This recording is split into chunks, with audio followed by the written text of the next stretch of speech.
And we have with us the absolutely gorgeous lady who, after being crowned Miss India, has done everything, right from getting a pilot certification, oh my God, okay, I saw the eye roll, to driving a Formula E car on a racetrack. She causes. Let's put our hands together for Gulpanag, Jay and VJ, who broke the internet with his hilarious but crisply shot videos, I must say. And of course, he's also known for his podcast, which is titled Kaan Masti with comedian Suresh Menon, a compilation of very funny, provocative snippets from conversations between co-workers at a radio station. Let's give it up for Jose Covaco. And we're also joined this evening, entrepreneur, a best-selling author. This year, in fact, she's even listed among the prestigious Forbes India W Power Trailblazers. And her book, titled To the Moon, How I Blogged My Way to Bollywood, is really an inspiration for many aspiring bloggers. Let's put our hands together for Malini Agarwal. The anonymity of social media, because you're sitting in the cool confines of your room, sometimes you don't have a name also attached to you. AC chal rahi hai, you're getting localized, what do you call it, conditioned air. Mama aake paratha de rahi hai. So all of this adds to a lot of, bravado, that you have. And then you become this warrior. Phir aapko lagta hai, aap Dara Singh ko aap tod sakte ho. That's what social media does to you. That's what, the anonymity of social media does to you. Now, this can have two broad impacts. One is you can, take it very, very positively. You can become a Pratik Sinha or a Meghnad, some people who are, part of our nominees list and who are doing some great work, taking on people, But if it is left unchecked, it can have an extremely sad impact. It can make you into a very negative person, And the problem with that is that you end up becoming an irritating, offensive, provocative son of a, okay, whatever. And when its sole intent is to provoke others, is to elicit an emotional response from others. And again, you guys are more than used to it. So, Twinkle, I'll actually start with you. You're funny, you're opinionated, you are a writer, you are a film actor, you have pronounced filmy affiliations, and you're a woman. Does that make you a living, breathing, moving bullseye for the trolls? What's your take on it? I don't know if I'm a bullseye for trolls. They come along and they do that to everybody. Yeah. And people who take trolls seriously, I would say, are rather foolish. I mean, they're like cockroaches. Once in a while, you spray hate and they scamper out of your way, and you go on. But I do look at criticism and I examine it very carefully. Sometimes it is valid and it always tells me something about the world around me or myself. But I'm not going to really listen to somebody who can't even spell my name and calls me Twinkle. I really don't care what they say. Okay, Gul, I would love to hear from you. You, apart from being all that you are, and you're so many things, I don't even know how do you manage to be so many things being one person. You also have pronounced political affiliations, yeah? Now, is the attack on you more, are the attacks on you more pronounced, more, organized? How have you dealt with it? What do you want to say about that, I think the moment you take a position on anything, you set yourself up for an attack, either from people who disagree with you or people who just don't like the fact that you've taken a position. Because traditionally, women, and more so those who belong, so to speak, to the film industry, are not entitled to have an opinion. And that's something that's discouraged. It's changing now, but that was something that was discouraged even within the industry. As a result of which, what one sees is that the moment you've taken a position, you're going to have a bunch of people disagree with you. Sure. Some people will disagree with you in a manner which is probably fact-based or has a certain argument or two, which is, like just Twinkle rightly said, is worth examining and seeing that maybe your own argument in this particular case is flawed. But some people are out there just to get after you. Now, there's a couple categories. One is the ones who can't spell your name right. That's the kinds you don't engage with. Two is the kind who hurl abuse at you and physical harm at you. I've had people threaten the vilest things, threaten me with the vilest things. My father, who's also very, very outspoken, him, my brother, again, all of us are very, very outspoken, with very strong views on things. So the trick, in my opinion, is to have a thick skin. Many years ago, I would let a lot of people get under my skin, a lot of people. Now, I take things in my stride. I believe that is, having people come at you because of your views is something that's going to happen anyway. Sure.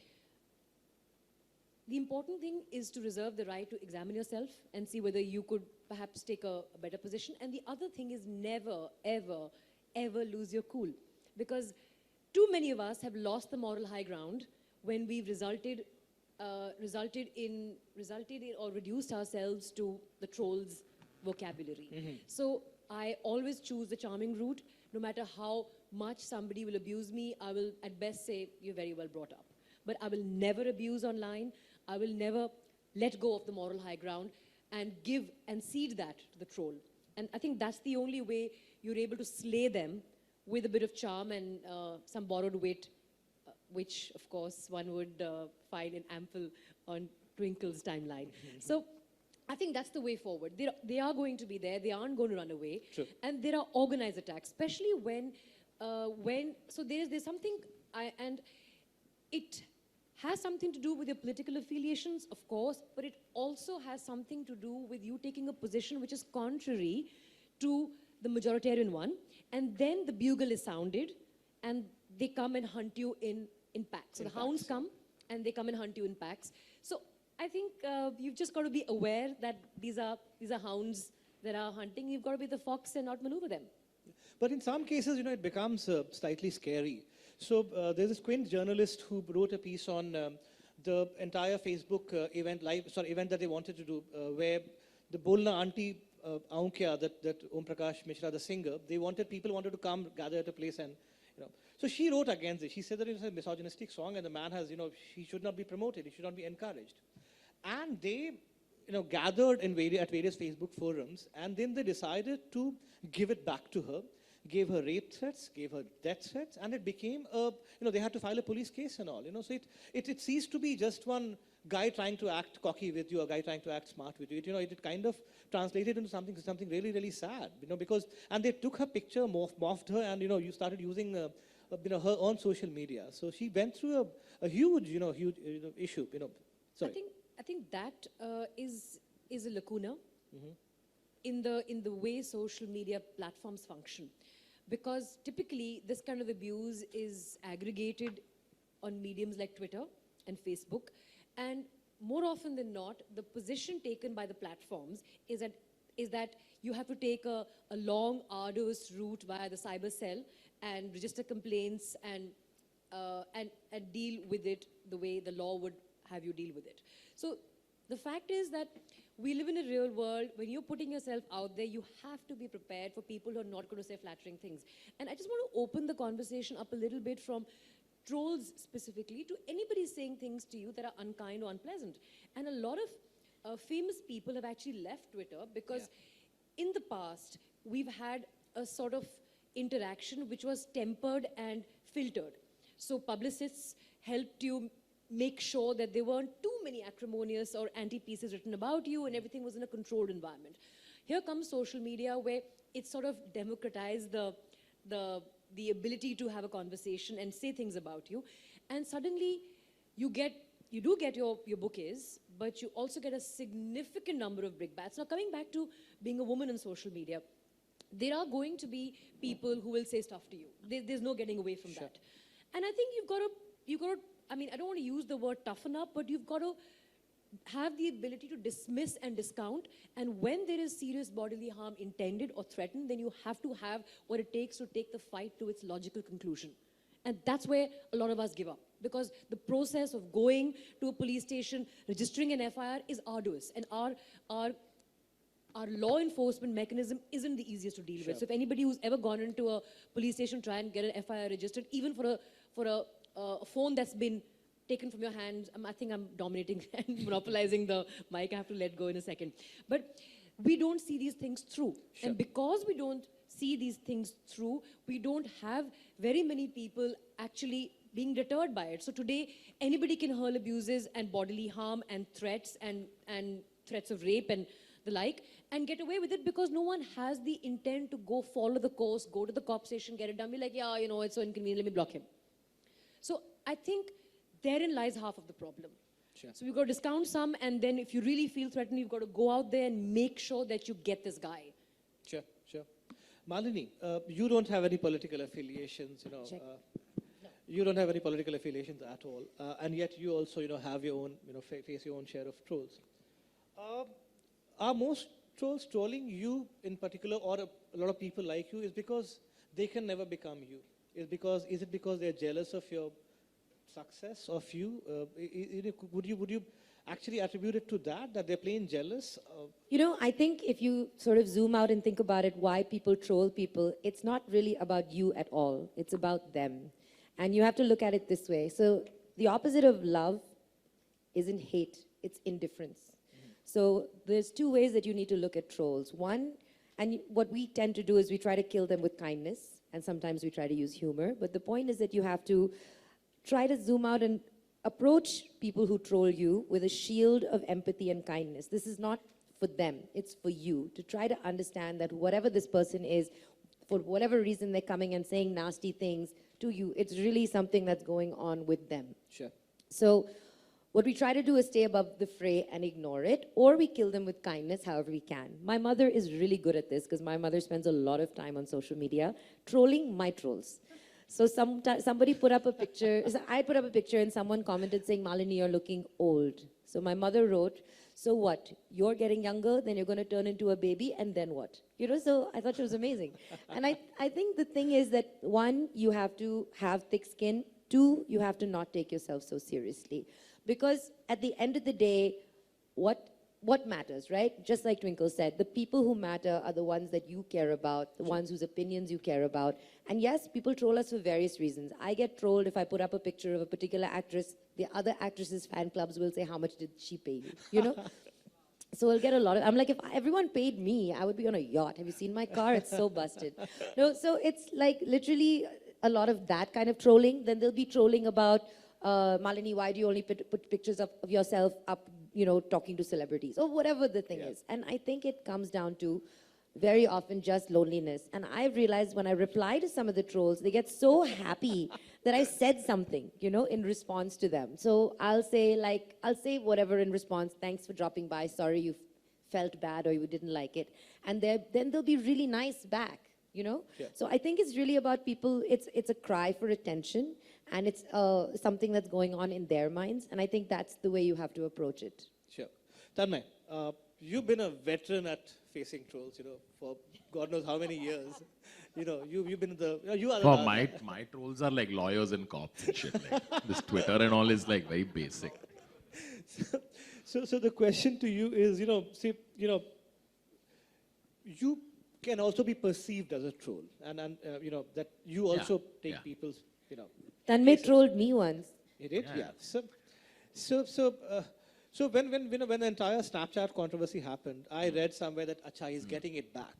You are not getting it back. I don't think that's the case.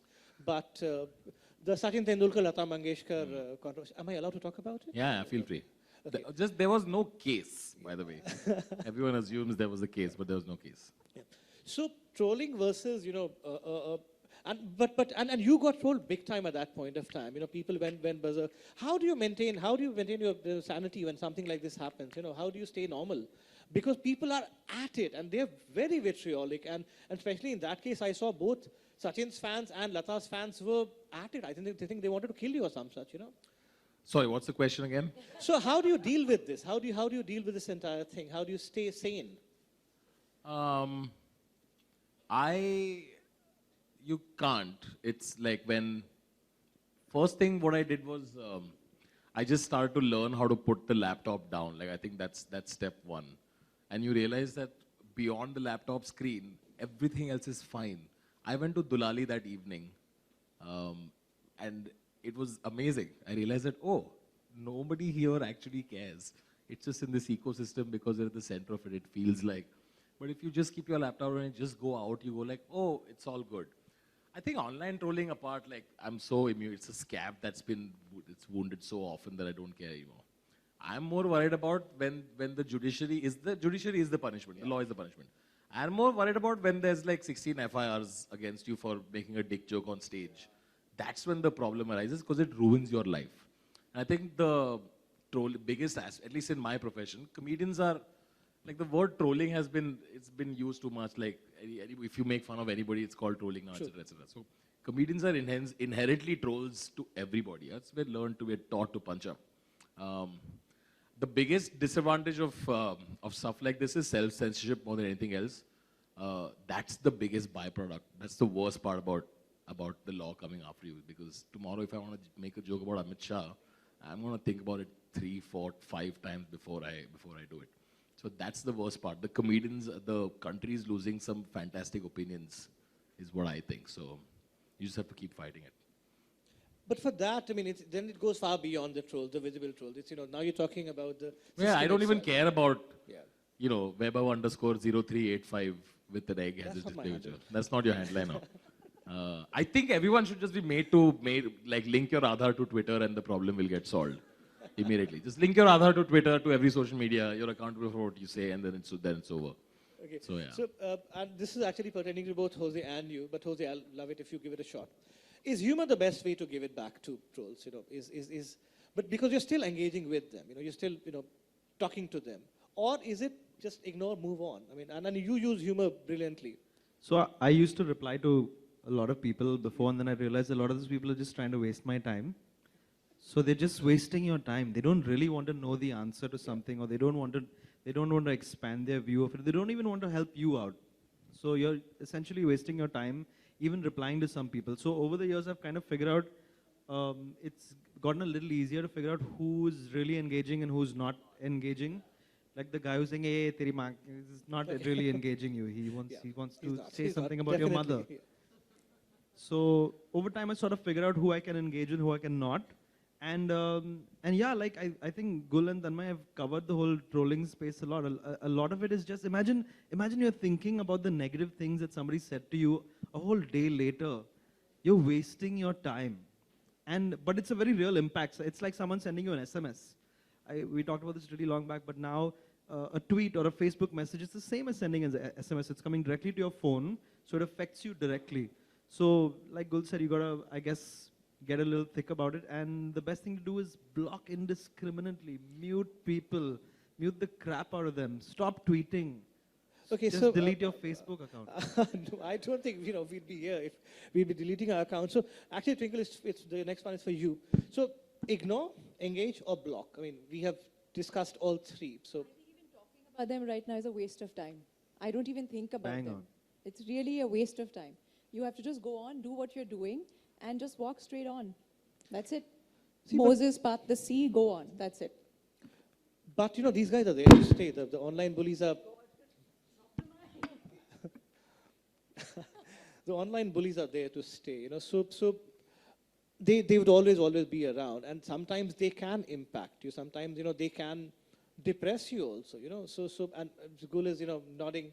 So you can't completely ignore. And on Facebook and all, you can block somebody. You know that you'd never be around. But You can ignore, yeah, but I swear you can ignore. Someone comes in your face, when someone makes a phone call, when someone says, you need to stop saying this because otherwise there'll be consequences. Those are scary things. But, I mean, we really can't waste our time thinking about what, anonymous people who are frustrated are saying about you.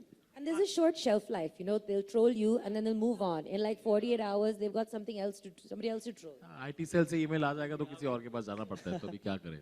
so you guys would not recommending unmasking them, or exposing them, talking about them, telling the world about them at all. That's not the way to go. Or just encourage other people then to want I to think do. sometimes it's important to reply. Like, for example, now the way things work is if a verified account replies to a tweet, that tweet will be at the top of the timeline. So everybody who's reading it will see that first.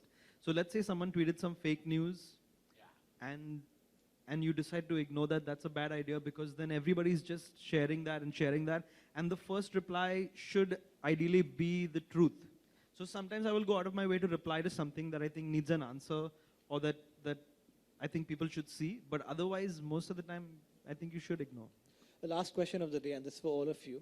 So these guys attack and they hunt in packs, and we went through that. Sometimes they're talking about your family members, about you, death threats, rape threats, all kind of animosity, which happen. Would there ever come a time where you say, "Chuck it, nahi karna hai. Main nikal raha hu yahan se. Main nikal raha hu yahan se." I'm already doing that. You are? I'm only retweeting jokes now. I'm kidding. No. Jose had a baby, so he can be taken away Yeah. from Twitter. So No? I brought the politics down a bit, because at one point, and now I'll tweet things that I only feel are like important, or that I feel like I should speak about, because otherwise it's just, I feel like people are going to go insane using social media. I feel like people who are always embroiled in politics are going to go nuts. There's the Genuinely. Twitter head of product now is this lovely guy. He studied in Chennai, then ex-IIT Bombay. His name is Sriram Krishnan. Okay. And I found out he's the head of Twitter product now, and I reached out to him, and I've been giving him suggestions of how to make Twitter a more happy place. Like, I think there should just be like when you log on Twitter, you press one button, and your whole timeline gets filtered to just dogs and cats. Oh, yes. Press another button, it's just jokes. Because that's what I primarily am on Twitter for. I want to delete the mentions tab. Like, if we can get rid of that. Yeah, if you could get rid of Why that. do we need that? That'd be amazing. That'd be really good. I also find if you spend more time on, like I spend a lot of time on social media, but I've tried to drift away from only randomly scrolling through other people's timelines or reading random comments. So I've been trying to figure out what I want to focus on. So I've started something called like Malini's Girl Tribe, where just women come together and they talk about their problems and they want to talk about helping each other. And I feel like that's more meaningful conversation. And we're able to actually use Facebook to help each other. So someone wanted to find a job, or someone really wanted to vent about the fact that, her brother-in-law tried to molest her, and her parents said, you can't put this post up publicly on your Facebook. So she was able to put it in this group, So I feel like, for me, I feel like I'm trying to find a better part of social media to spend my time on. Of course, my whole job is creating content like that and having to read that stuff. But again, try not to take it too seriously. Try to spend more time in a space that you really find satisfying. Twinkle, Gul, I mean, how would you guys, I mean, if there comes a situation where you've had enough, would you ever say, "Chuck it, nahi karna hai"? Acharya. For me personally, I wake up every day and I tell myself I'm going to be politically correct today. And I don't make it through the day. Yeah. So, and so I get trolled for that. And I don't think I've given up yet. Honestly, I would when I get really bored of doing it. I'm sitting here making jokes that my family and friends don't want to hear, so I give it to other people that, you people laugh at it, these people aren't. And I'm entertaining myself. I don't know where, once I'm bored, I'll stop. It's that simple. Good. I think there are a couple of things that I've come to learn after having been around for almost 9 years in social media. One is that I use the medium strategically. I fundamentally believe all form of communication beyond a point needs to be strategic. Also because the medium has changed so much. From having been back in the day, 6, 7 years ago, 8 years ago, it was a very, very different medium from what it's become now. So that has enabled a certain sort of a method in the madness. So I believe that any communication that I put out has to be strategic, has to be thought out. I don't do personal communication. So if it's public communication, it jolly will be strategic. Secondly, I've tried something that my friend Vishal Dadlani shared back in couple months ago. And he says if you're going to put something out and take a very, very strong position, in my case, I'm also trolled by those who think I'm politically affiliated to them if I happen to disagree with them. So I have the usual pack that comes after me any which way. Then there is what could potentially be my pack, which comes at me for me taking a position contrary to what they believe is the right position to be taken. So I say my bit and then I get off, because I don't want to get sucked into that vicious quicksand which will disturb me and make me go out there and post clarifications. I've said my bit and I'm going to go away and I'm going to come back in 24 hours. And then I will probably be more objective and I'll be able to reason out my arguments in a manner which is less emotional. Because I have stayed up nights trying to argue things through. And again, I'm not talking about trolls here. I'm talking about people who are putting forth arguments that you should be if your position is strong enough, you have to defend it. Sure. So I have this rule, if I'm going to be taking a very, very strong position on something, or I'm going to be saying something that I know will unruffle and ruffle feathers, I just go away and then come back 2 days later. And then I'm more seasoned, I'm more reasoned, I am more objective. Last but not least, I do these digital detoxes often. I have a place outside of Bombay in the hills somewhere which has no network. Superb. So every couple of weeks, I'm out of social media for 3 days. People think, oh, you're an addict, you'll never survive. But I do, and I come back with a certain clarity and objectivity, which I probably didn't have when I left. So quitting is not the answer. Using the medium to meet your objectives and your goals is the answer. And all of us are very clear about what our objectives and goals are. So letting somebody else get the better of you because they are frustrated, lonely, unhappy, depressed, anonymous people is probably not the way forward, in my opinion. Super. Thanks a lot. Thank you, ladies and gentlemen, the awesome jury of